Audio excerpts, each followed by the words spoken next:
My name is Kelly Ludeking. I'm originally from Decorah, Iowa, so I ended up having friends knew that I did cast metal work.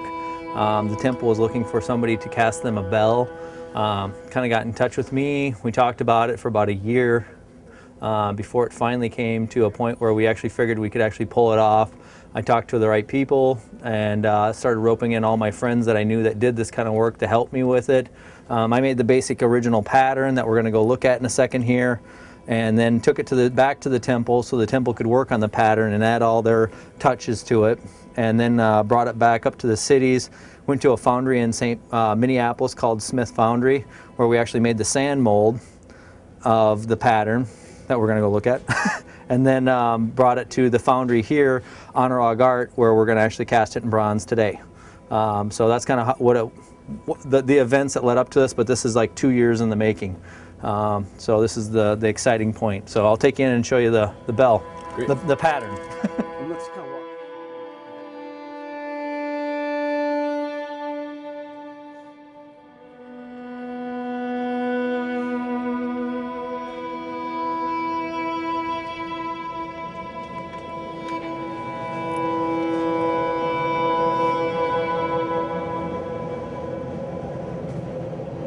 All right, this is the pattern that we started with here.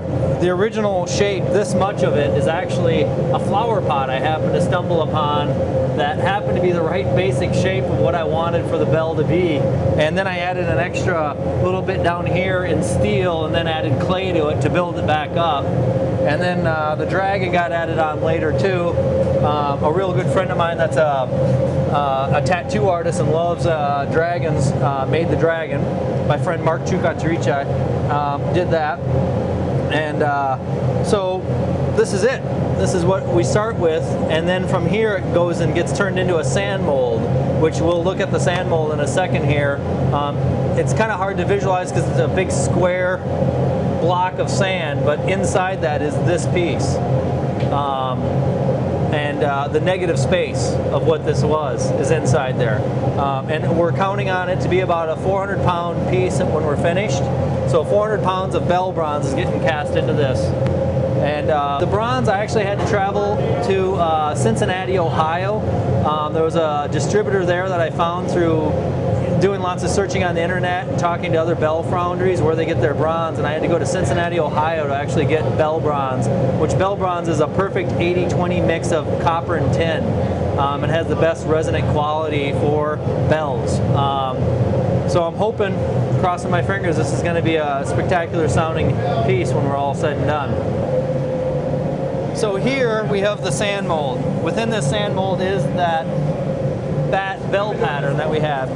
And there's actually 5 parts to this sand mold. There's kind of like this cap area, that's the top of the bell, is up here. And then there's 3 separate parts around here that encapsulate the bell that we were able to pull apart to get the bell out. But then there's also the very bottom is the core. So there's this with a cylinder going up in the middle of the bell that makes it hollow. So that's what goes into making this. All 5 parts got to be perfectly aligned and everything right for this to happen. And then what will happen is what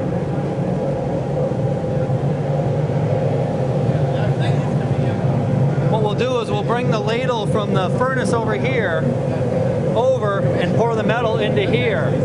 So this is the cup where the metal will be going in, and we'll have 2 ladles pouring in at the same time. One from this side, and then one from this side pouring in at the same time, so we have enough metal, because alone there's not enough in that furnace to make this happen. So we actually have to have 2 ladles pouring at the same time to get the amount of metal that this is going to take.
a skimmer out here for me to skim when you guys get ready, or are they just going to use the one from in there probably? Exactly, we're going to use that one. Okay, cool. Okay.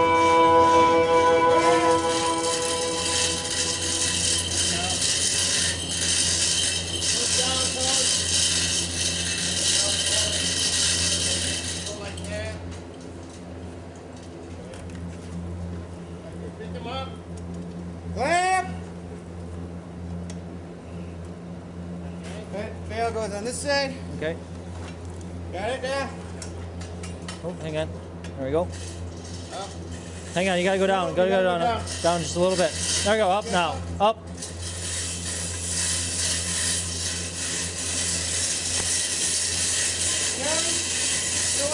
Up here too. Got it. Watch out, you got another step there. Watch the line. Oh shit. Line.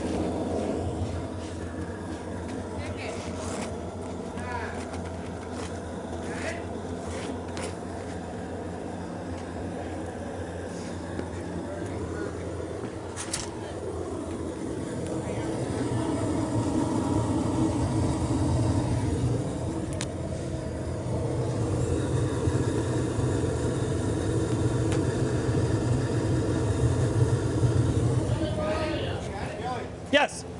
Got the chain. I got it. You got it? Okay. Move in. Start moving in. What you got? You good? Yep. Set. That's up. You got it, you guys. Head out. Yeah. Kelly, you want to help them switch it out? Yep, yep. Cardboard's right there. Yep. Put one in the back and the bottom in here so it cools down, right? Yep. Okay.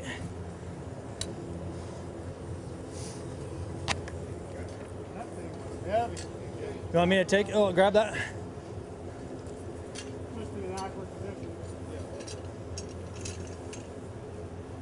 Okay, we're ready? Okay, there we go. I'm gonna shut down the blower on this one and get this one ready. Where were we setting this one? Good job on the...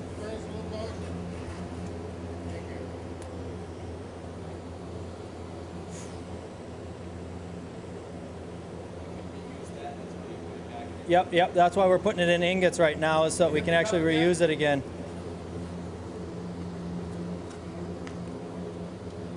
Oh. That'll be it, right, on this one. There it. Up. Flag rig. Wow. Flag rig. Me to slag it? Yeah.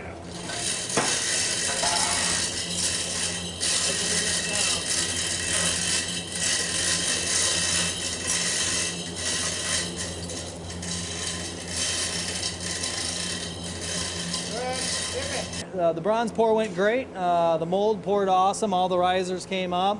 What we were doing in the end there, where we kept pouring metal in, is bronze shrinks at a large rate when it's cooling.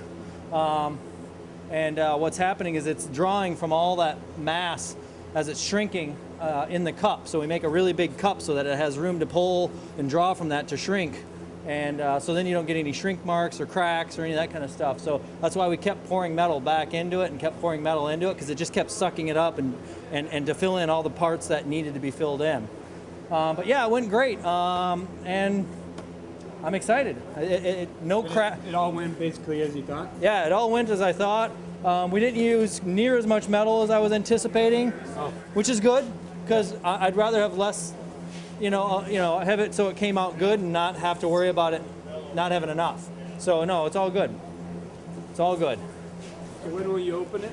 Well, no. Well, we won't open the full thing until like Sunday or Monday. We got to let the whole mold cool all the way down so that it's cold to the touch before we really even touch it, because we don't want it to crack or have any other problems, and that might mess with the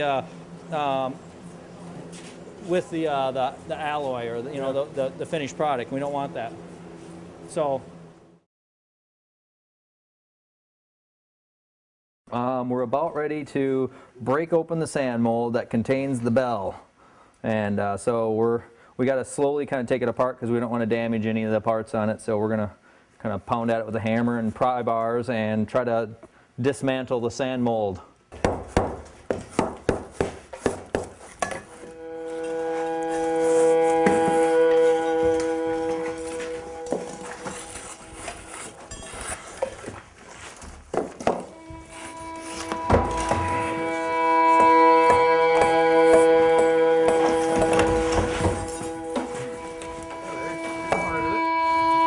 Nice.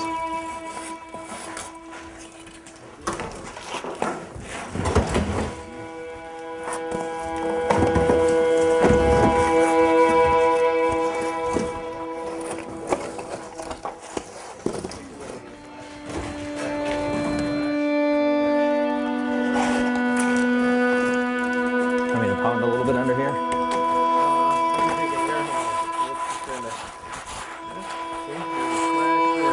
Yeah, weird. Yeah.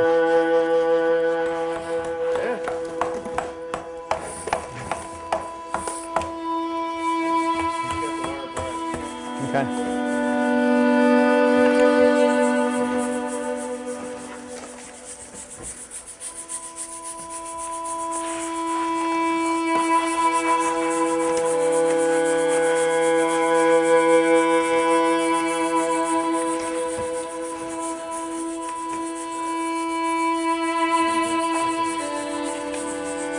Pound that out. Yeah. Boy, that came apart faster. It's nice when it just comes apart like that. I've had to beat on them before. That's gorgeous. Very nice.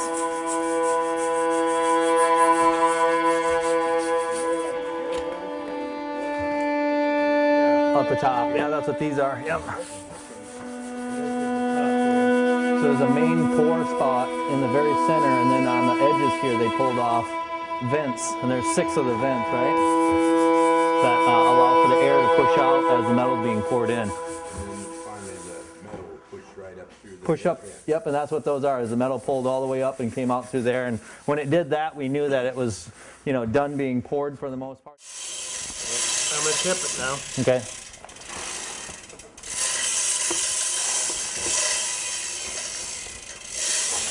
Okay, start letting it down, Zach.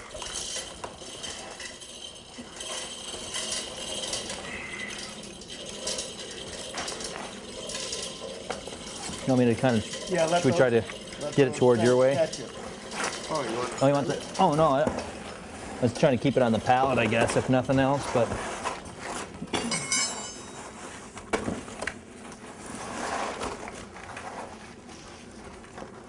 Boy, this sand is, Comes out nice, huh? yeah, it does. It's all soft in here. Unbelievable. It's good stuff.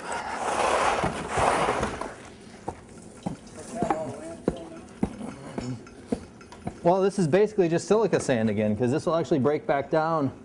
The binder that they used to put in this is actually water soluble, so you set it outside and it'll actually just go back to being silica sand again, Well, which that's is, all that is, silica sand. Silicon sand and sodium silicate. yeah. The binder.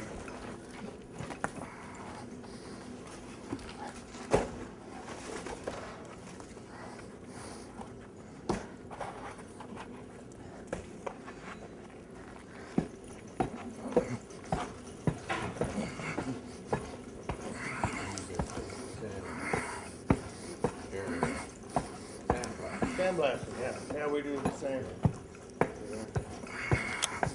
And then you said the water and what else? Well, when you actually mix it, it's actually 2-part. A resin and a cap. It's like, you know, it's like if you had super glue and you got the 2 parts of the glue you got to put together. Similar to that, except for this stuff is actually water soluble. Okay.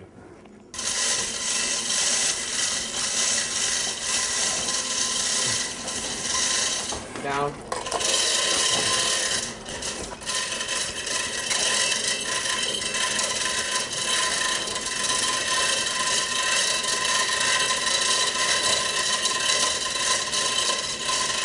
You want it sideways or up?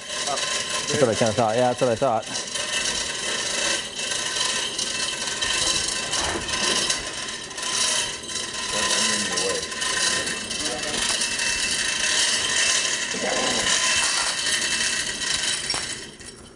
Yeehaw!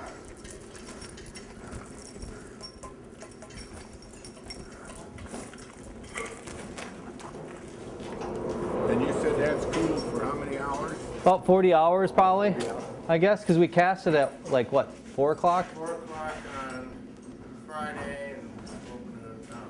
Yeah, we're opening it right.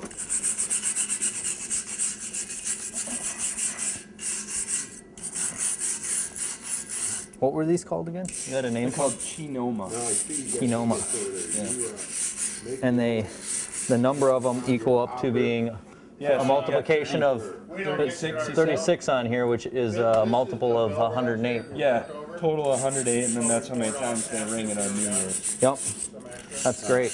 Yeah.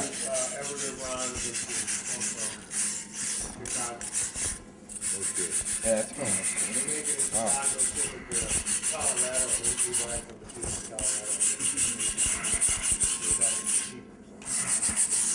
Yeah, the inside was really nice and clean. interesting.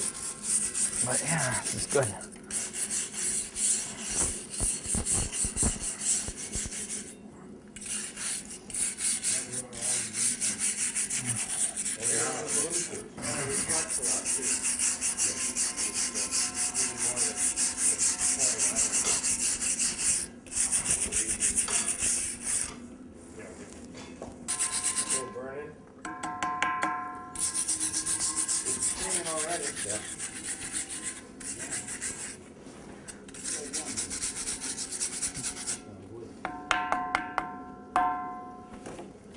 Don't ring a bell.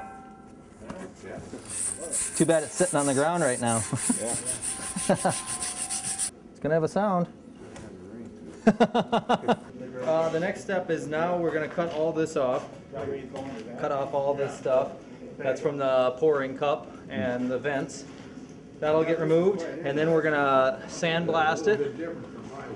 And once it's sandblasted, we can really see what we got. And then they're going to take angle grinders and actually grind all this off, and die grinders and whatever they need to do to start getting all this stuff cleaned up. And then the finish cleaning of polishing it and making it look pretty.